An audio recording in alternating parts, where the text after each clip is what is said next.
welcome to another Sonic Lab. It's been quite a long time since our last one. It sort of sounds a bit like something you might say at an addiction meeting, doesn't it? But I suppose we are all, in many ways, addicted to music technology gear, and hopefully this episode will help in some way for that ailment. What we're looking at today is the Arturia Mini Brute 2, which is the latest in the Brute range from Arturia. Obviously the Mini Brute and the Micro Brute were synths that came out some time ago. In fact, I reviewed both of them and I was very taken by the character and the sort of vibe of them. They really sort of work as instruments. But for many people, they were quite aggressive and hard and metallic sounding. And with the Mini Brute 2, Arturia have done many things. First of all, obviously, we've got a massive great patch bay. And as you can see, there's a considerable amount of patch points, much more advanced than the Micro and the Mini Brute. There's also a keystep type sequencer here, which is actually something that's really handy. I mean, the keystep sequencer, the keystep MIDI controller keyboard has been everywhere. I mean, it's one of the sort of keyboards of choice for reviewers because it's really quick to put sequences in. And this is pretty much the same beast. There are a couple of differences. There's a couple more things as well. We've got two LFOs. We've also got two VCOs. There's also a change in the envelopes. The Mini Brute had a pair of ADSR envelopes, and this has got two envelopes, but one is the ADSR, which is hardwired to the filter, and the other one is an AD envelope, but it's got gate and trig mode, which does make it actually have a sustain portion. And this one is also loopable, which goes right up into audio rates, which is very handy. Okay, so let's get on to the waveforms. I've got a little sequencer running here, and if we go up to check out the scope, you can see the waveform, pretty good, a little bit rounded, but if you look down here, you can just see how much low content there is in the waveforms. It sounds buzzy. Probably YouTube won't convey the amount of weight that there is here. Next up, we've got the pulse width, which we can adjust manually or is hardwired to LFO1. And we can do through zero, which is kind of nice. Let's take that down, just take a look at the wave. You can see, again, slightly rounded, but sounds pretty square, so that's okay by me. Next up, we've got the triangle wave, which has the metalizer. Oh, in fact, I didn't mention that we've got the Ultrasaw, which gives us sort of, if I look here, a kind of doubling, kind of creates a faux doubling of the waveform by having two slightly detuned. And again, we can modulate that via LFO2. Anyway, back to the metalizer. So this is the triangle wave. Again, that's actually quite a nice clean shape, but look, I mean, masses of low end content there. I mean, it really is thunderous. Again, probably not going to come across perfectly on YouTube once the compression's kicked in, but it really does kind of like, ooh, add a lot of doof to it. So we'll just get the metalizer going in.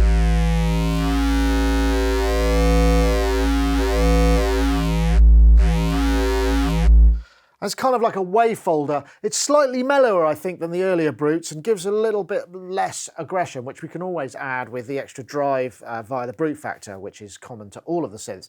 But again, the Brute Factor has been tamed as well, so it allows a little bit more headroom, so you're not kind of just full on. Second oscillator, if we pull that down, is just a straight three-wave affair. We've got sine, sawtooth, and square. And the range, we've got a fine range, which is, I think it's about 13 semitones up and down. Or we've got a wide range, or LFO range, which allows you, via sort of direct connection without any patching, to FM modulate this. So we could actually use it as just a vibrato, or if we want to get into higher range, let's bring this up to the triangle.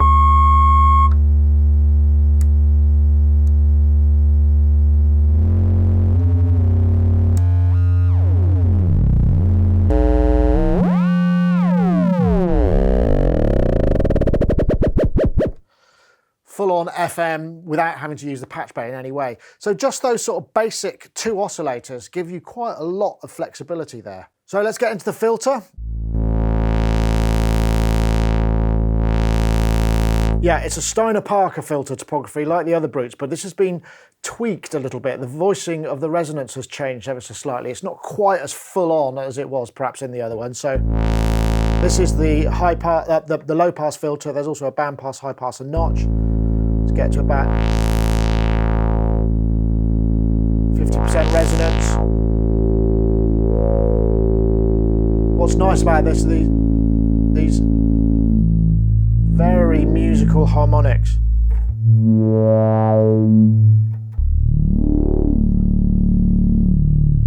And they really are, I don't know if you'll get all of that over YouTube, but they just have this really quite substantial low end to them.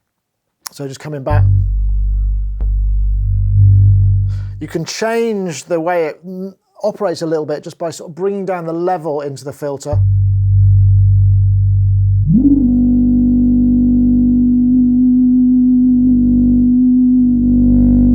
And it just gives you a little bit of a way of sort of tinkering with the way that the resonance signal and the main signal are kind of interact, shall we say. So let's do a quick bandpass filter. Again, let's bring the level up. Again, lovely harmonics. Really nicely picked out. And then high pass mode. Again, you can pick out those really low harmonics. One thing I should mention while I'm here is it's a bit close to the VCO tune knob for me. It's quite easy to knock that if you're just kind of grabbing for the filter. I mean, I think that's probably why they put this red ring around it, so that, you know, you can swerve at the last minute, but it would have been nicer if that wasn't the knob next to it, but I guess it is. There's not much we can do. Notch filter doesn't really do much until you start to bring the resonance in.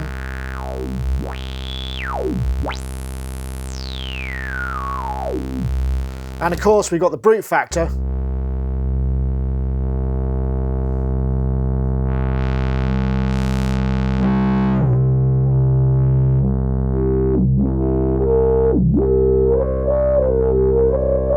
Which really changes the characteristics of the resonance, and you can go from that to just like full-on distortion, which is something that is probably more familiar to those with the earlier Brutes. But the point is, it doesn't really start to kick in until a little bit, you know, around about 12 o'clock. Now the filter is also, take that, hard routed to the ADSR envelope.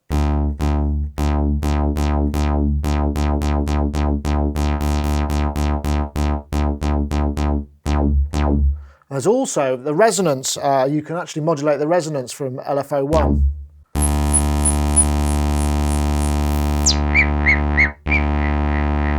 Which is kind of an interesting idea, to give it its own resonance. But let's say we wanted to get some velocity going on there. It's also possible to do that. What we do is we'll take the velocity output of the MIDI section here. We'll plug that into the control voltage of this VCA. These are the patch cords that come with it, by the way. I don't know how many there are. I think there's 4 or 5.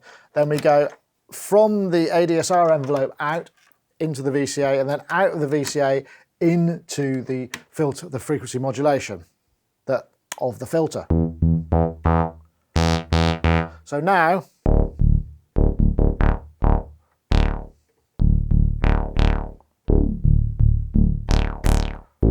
I'll stick a bit of effects on here. I've got the Ventris dual reverb, which I was just adding for a bit of extra spice at the beginning.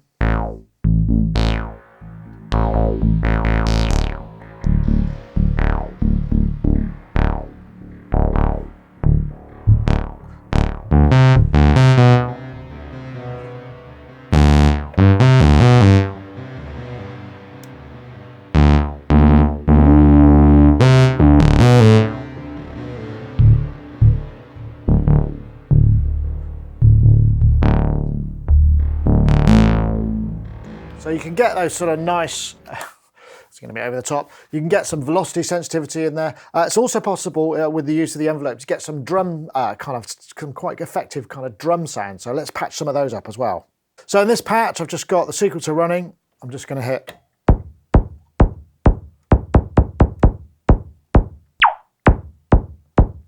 Just getting that nice kind of full and high resonance on the low pass filter. Works quite nicely on the notch as well.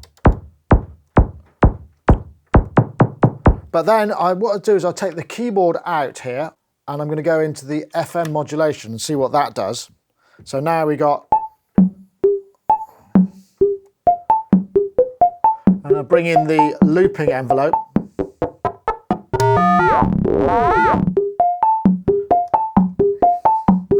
Stick a bit of reverb on it. Get that looping envelope. See how far up we can go to the audio rate.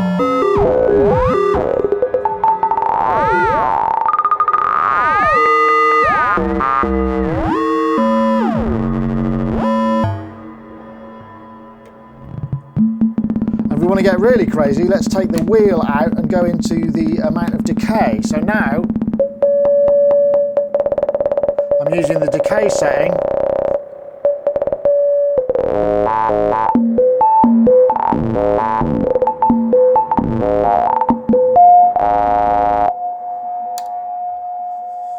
Yeah. So you can see quite quickly we can get into all sorts of craziness, but that also shows the snappiness of the envelopes and all those things and a bit of the sequencer action. A bit more on the sequencer. Sequencer obviously in this case is not a polyphonic sequencer because it's not a polyphonic instrument, but you get the same deal.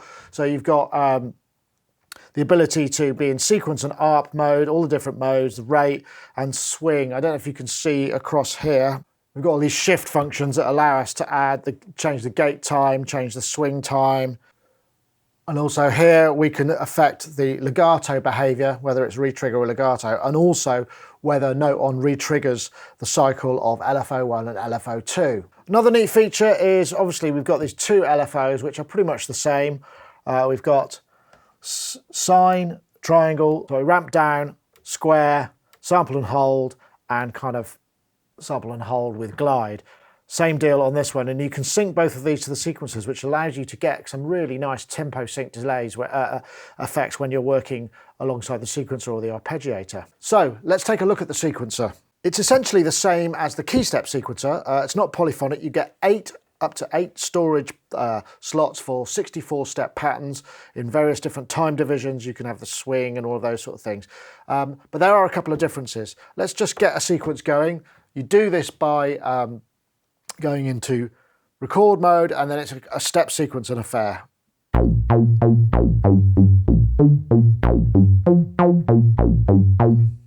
So as you can see, what I've got here is I've got the patch bass set up to take velocity and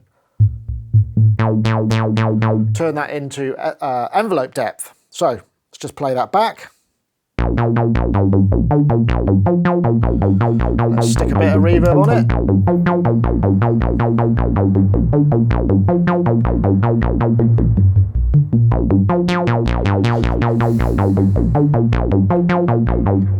So as you can hear, it's got a velocity track. So you've got gate, CV and velocity. That is kind of about your lot. If you want some more sequence features, then you should probably take a look at the Mini Brute 2S, which I happen to have here.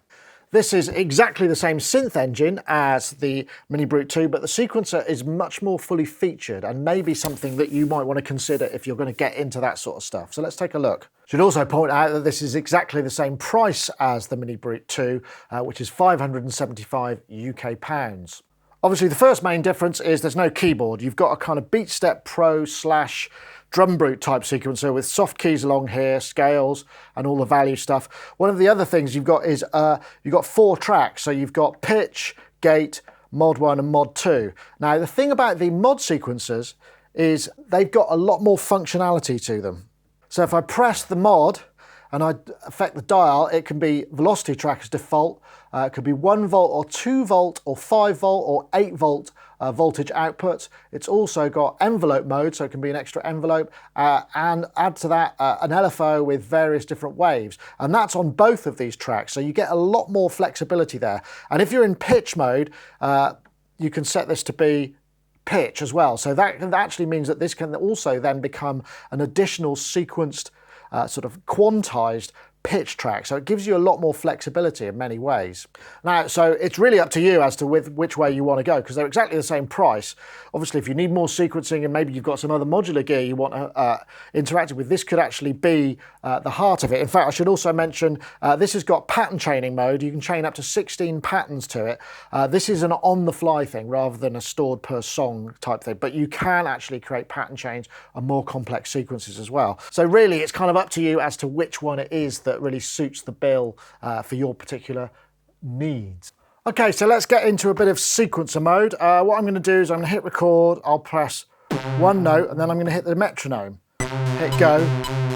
So now I've got a timing reference, and then I'm going to hit append mode.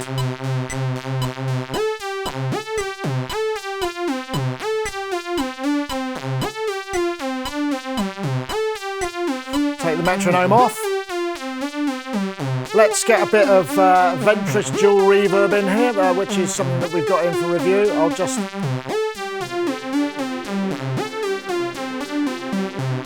That's nice. Take that out of record. Now let's have a look at what's going on here. So I've got this LFO. Let's put that into sequence mode. So now I'm modulating the pulse width with a square that's synced to the sequencer. Let's get a bit more stuff going on. Output of LFO 1 and 2. What I'm going to do is take that into the mod bus here, which is routed to this filter input.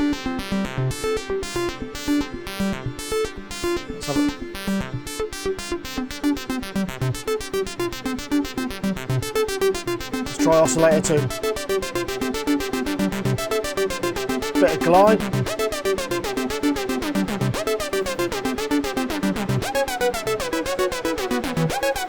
In transpose mode on the sequence.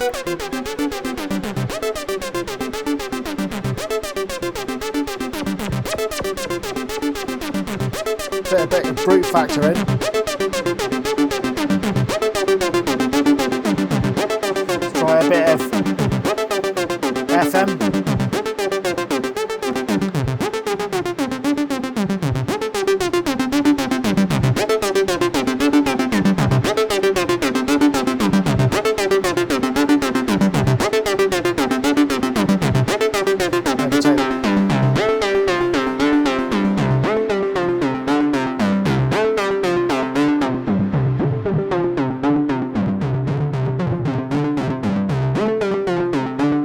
Brute factor going on.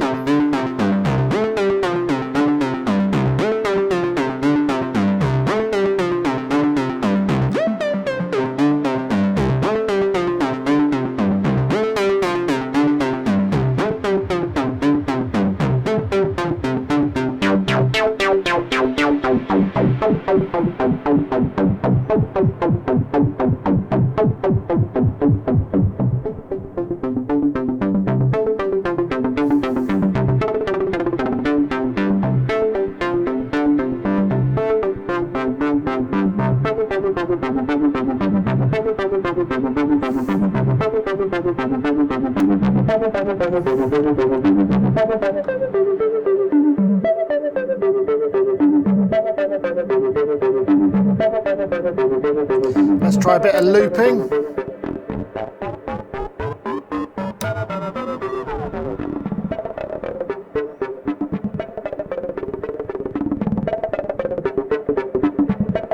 It'd be nice if we could sync that somehow, but that's asking a bit much. And I'm in trig mode, so it's just constantly playing. If I'm in gate mode, it'll only sync while the only loop while the key is down.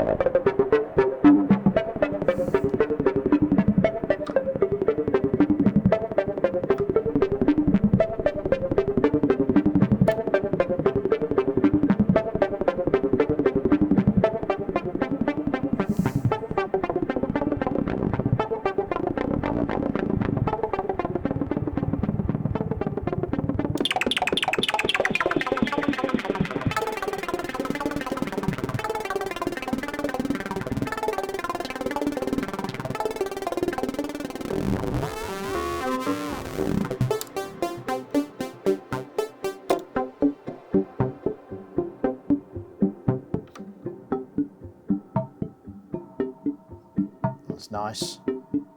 Bit of metal mod.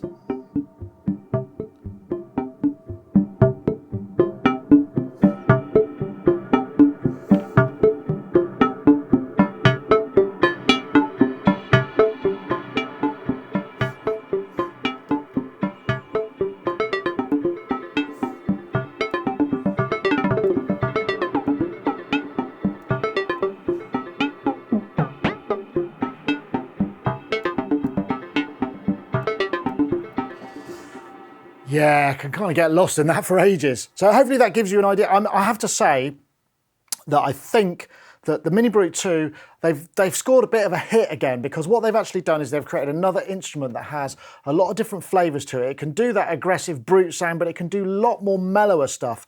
And the oscillators are really thunderous, I have to say. I mean, it's not something that maybe come across on YouTube, but I've compared it with a few other synths and it's got lots of girth. They've done something with these waves here, you know, particularly the triangle, because it can often sound a bit gutless on some synths, those kind of subby, but they've done something to it that just makes it sound a lot more substantial and audibly substantial, because sometimes it just gets a bit lost and it doesn't come out. So overall, I'm actually quite impressed with the Mini Brute 2.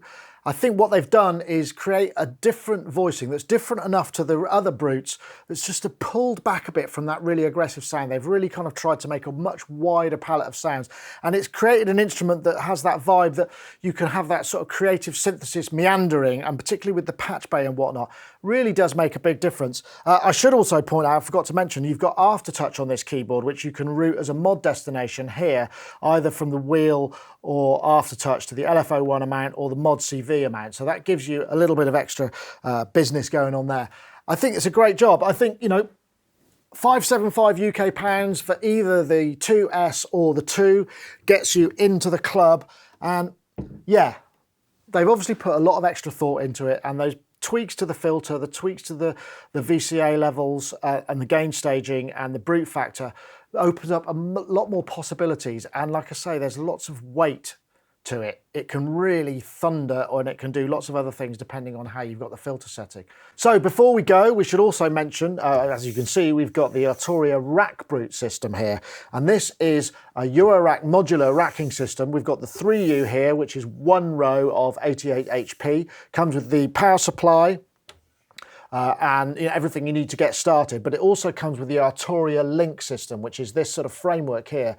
These little joining points here, you screw them in, comes with all the fixings, and it enables you to create a kind of compact modular system. Like here, you know, we have our modules here and we can patch it, and this could be the heart of it. This will work with the 2S as well. But the cool thing is you flip out these little legs, fold the thing over, and the whole thing becomes a kind of manageable, you can pick it up and swing it around and whatever you might want to do with it. But it also comes in a 6U version, which is 2 height, which means you could actually have 2 6U units, and because of these legs, you're not going to touch the actual patching points in it. So it's actually quite a nifty kind of Eurorack modular system in its own right. The Rack Brute 3U, I believe, is 229 UK pounds, and for the 6U, it's 315. And you can put it together in lots of different ways. There's all sorts of illustrations on the Arturia website which show you how it can go together, and it's actually quite a cool system. I haven't had a chance to fire it up, but I wanted to mention that you can also do this. And if you were to, for instance, buy a system like this, and you had modular gear, it would just be a really nice way of integrating the whole thing into a kind of single point desktop unit. Anyway, that's it for this time. Thank you very much for watching. Just like to round up by saying that I think Arturia have scored a bit of a hit here. It's a very playable and nicely put together instrument that takes you into sonic territory that you can't get to with the original Brutes. So that's it. Thank you very much for watching. See you next time.